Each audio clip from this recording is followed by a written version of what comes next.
exactly how you're going to go about starting your business. In order to do that, you need a couple other things. You need to understand the business completely. You need to know what the competition is in the marketplace in which you're going to be operating.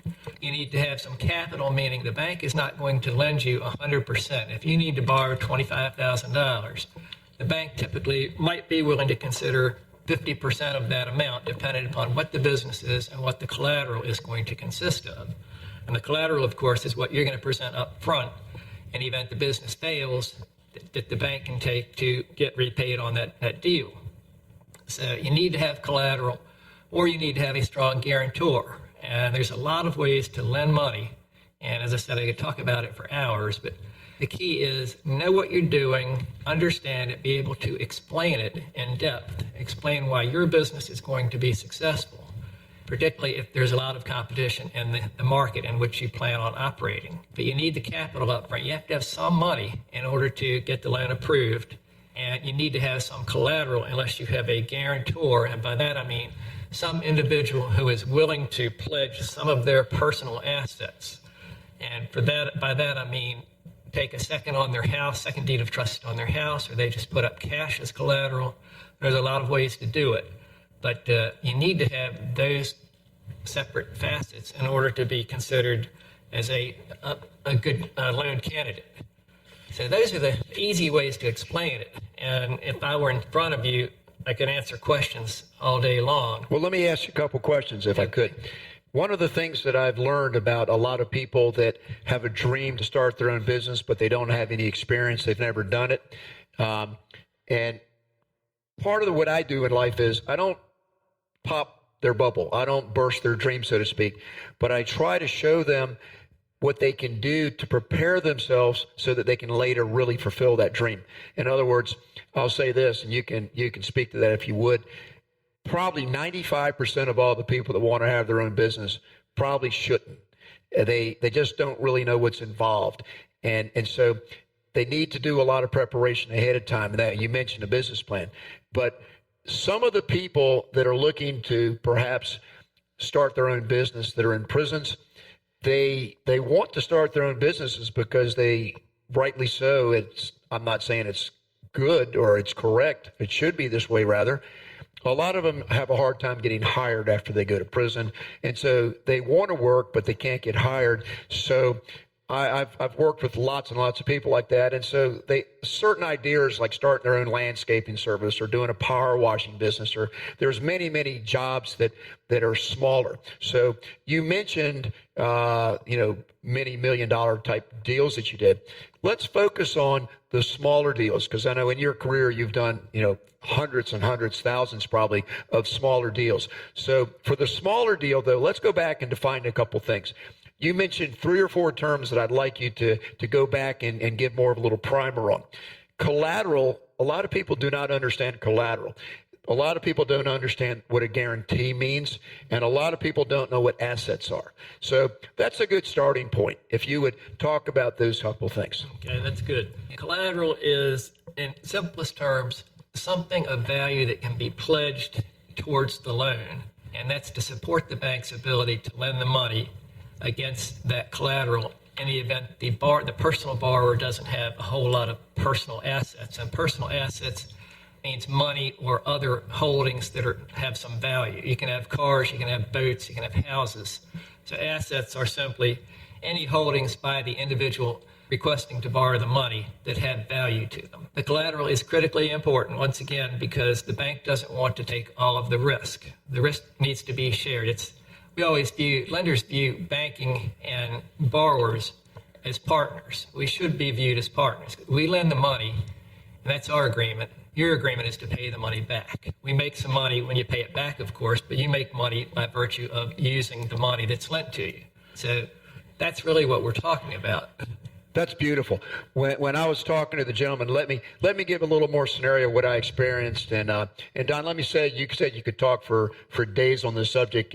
If we run out of time, then we'll do a part 2, because this stuff's critically important. And instead of just kind of getting to the point real quick, sometimes I'd rather build it so that everybody follows.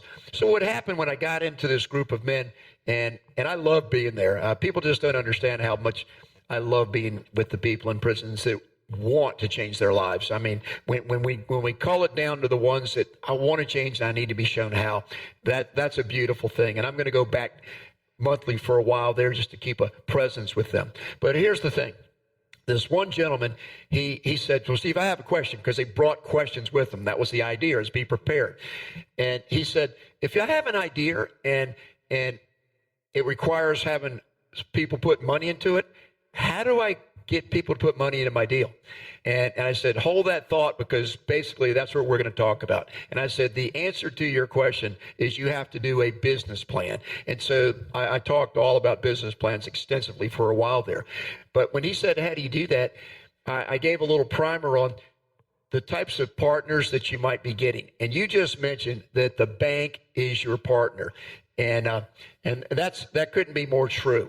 And so the idea is that if you're going to try to get people to help you do your project, your idea, or make it real, you may need partners. You might not be able to do it all by yourself, and you're certainly going to need funding and the term working capital. I introduced them to what working capital was. I introduced them to, if you've got overheads that are going to be there, whether you sell a single dollar of whatever your product is or not, you have this fixed overhead. And then I also told them that you have a direct cost usually to whatever it is that you're going to sell. And so in accounting, I taught them that the traditional break-even point is that you make enough sales to cover all your costs that go against manufacturing or making whatever it is you're going to sell, and then your overheads that are there. And I asked them to describe overheads. Why don't you describe what overheads are? Because I could do it. I just did it. But if anybody that I just gave this seminar to were to hear, they know that you and I know the exact same thing about what we're talking about. Right. Overhead is basically the cost of running your business. It's fixed expenses. That can be electricity, manpower. It's your employees. It's anything that is a cost component of what it takes to run your business. Whether it's a small landscaping company, overhead in that case is going to be gasoline for your lawnmowers and hedge cutters and things of that nature. It's any cost or expense that is associated with the operation of your business. And you need to be aware of it, and in your business plan, you need to do some homework in your field that you're considering entering into to make sure you have the costs in a relatively close scale so you know exactly what it's going to be. If you start out with a 1 or 2 person company, and my son did this. My son started a landscaping company 15 years ago. He hadn't been to college. He still has the company, but he's now a teacher. He went to college and graduated about 4 years ago. He started out with 3 people, and he did very well. He gradually upped it to 8 people, and he had a dump truck and a couple other trucks, and he made good money. But the overhead in that company, even though it's very small, was substantial, a lot higher than people might think. The gasoline prices went up over that time period, of course. Equipment became more expensive. His first dump truck broke down. He had to buy another one. The trucks are expensive. It doesn't matter what business you're getting into.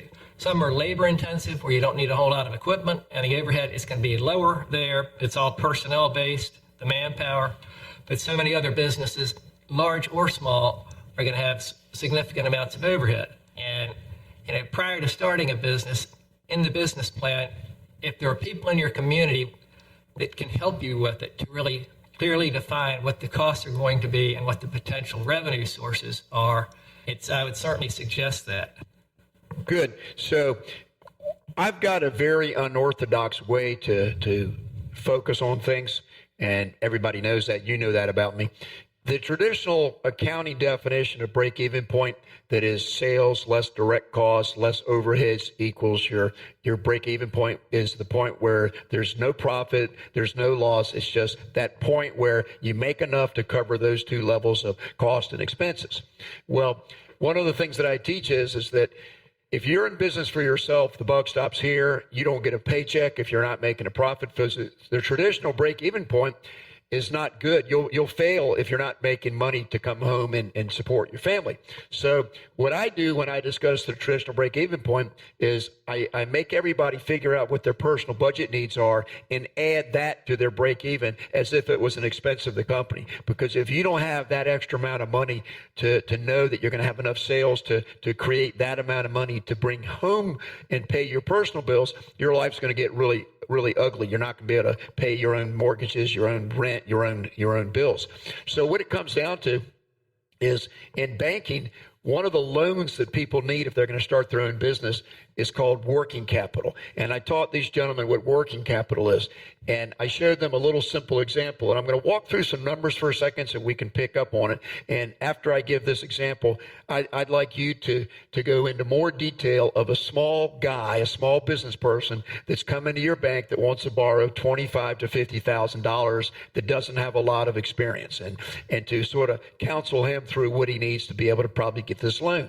And if he can't get it today, what should he do to get himself in a position where he can get it later? And that's an important point, is to prepare yourself for later. And if you can hook up with a banker like I hooked up with you for many, many of our clients, a lot of people are not bankable. So that's a term you can speak to also. They're not bankable today, but if they do certain things with their credit or get certain experiences or get certain investors behind them, they may become bankable. So we can talk about bankable. But here's the basic formula that I want everybody to hear.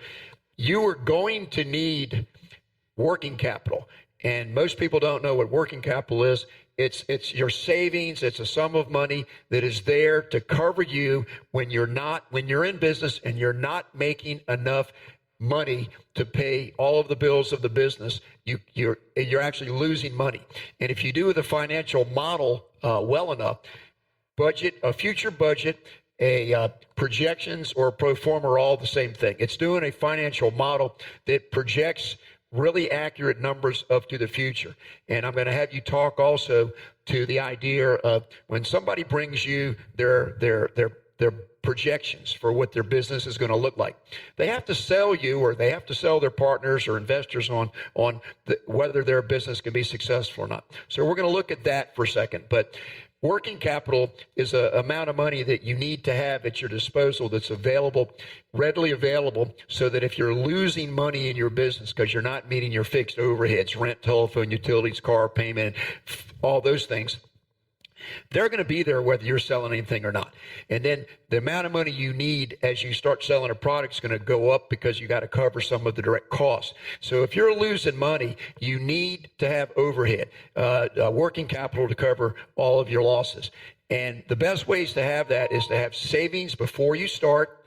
And the second way to do that is to maybe have some investor capital in there. Or you might want to have a line of credit at a bank, which means available money that a bank's willing to put into you when you need it. You pay them back quickly. So with all that said, I need to teach people, and that's what I'd like you to do now and for the next 5 or 10 minutes, whatever you want to talk on. If I teach them that your sales are going to be less than what you think, and your expenses and costs are going to be higher, and you're going to need some extra money to keep you alive, otherwise you're going to go out of business, you're going to rot on the vine. They need to establish a banking relationship that's going to have available funding from time to time, whether a fixed loan for an automobile or a truck, or a small loan to be able to put money into for working capital or whatever. So could you discuss all that stuff I said any way you want? Sure. Good point, Steve. When you're running projections in your business plan, and I've probably looked at, 5,000 sets of projections over a 40-year period, factor in about a 20 to 25% increase in what the expenses are going to be and decrease your revenue. Basically, if you're showing that you have $100,000 in sales in the first year, regardless what the type of business is, reduce it down to $75,000, and if your expenses were going to be, say, $55,000, up it to $65,000 or $75,000.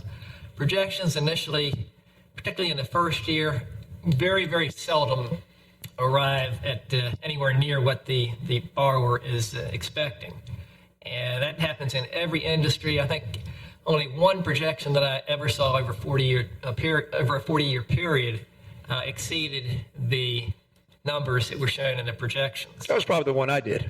I gave you some good ones, so we had some good loans. Yeah, that's true.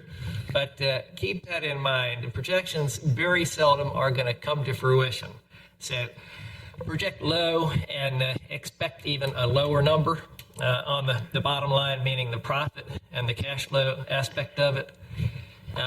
Other factors, as Steve alluded to, if you're starting a business, if you don't have any capital to start and you don't have any collateral or anything of any value to offer, Once again, you need to do a couple things. You need to have a friend who can pledge something, or